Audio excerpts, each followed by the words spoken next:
In the back of her mind, an image began to form. It came from the farthest reaches of her subconscious. She took a deep breath and blew it out. More images came, but stayed out of reach. Taylor couldn't isolate them, but she felt a tingle run from the front of the book into her left hand and arm. "We gotta go, Taylor. Me and Will had to take off. Saturn says campus security is outside the building," said Joseph. "Are we going to take the book?"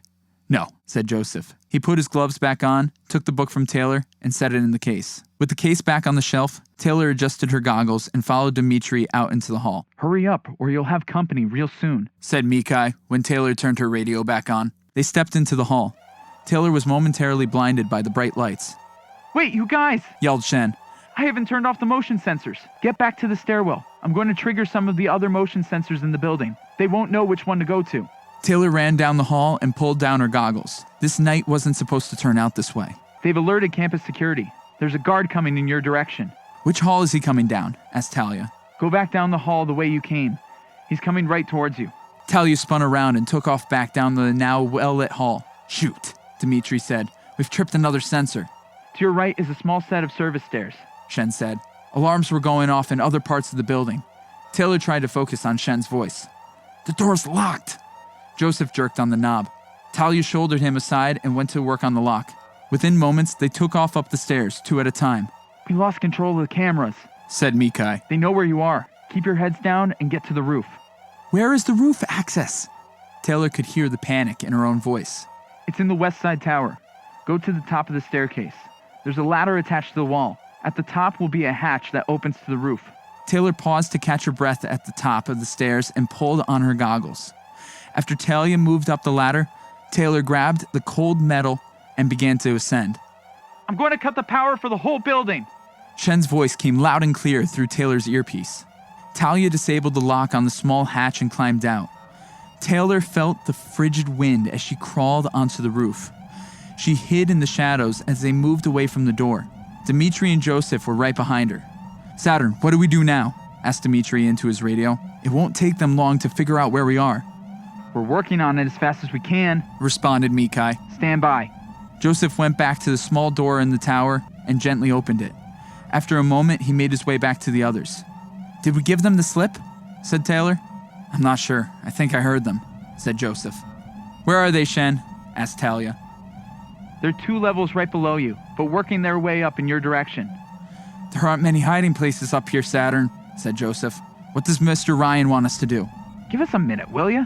said Shen. Dmitri covered his mic. "I don't think we have a minute." Talia went over to the edge and peered down. A security truck had just pulled up, and several guards carrying shotguns jumped out and hurried into the side entrance below. "Let's spread out and hide," said Dmitri. "Maybe they won't be able to find us all." "No," said Mikai over the radio. "Stay together. The cavalry is coming."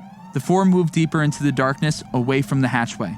Taylor could hear the shouting below. A strange hum blended with the growing wind. She looked around, trying to focus on the sound. It grew louder. And then, like a sign from the heavens, a blue beam of light appeared above her. A soft thud behind Taylor announced the arrival of their escape. She spun around to a rope ladder in the center of the roof. The 4 ran toward it. The beam of light extinguished as Joseph grabbed the ladder. "Taylor!" he yelled, motioning up with his thumb. She struggled to hold on as the rope swayed. The Bumblebee, one of Mr. Ryan's high-tech helicopters, was a welcome sight.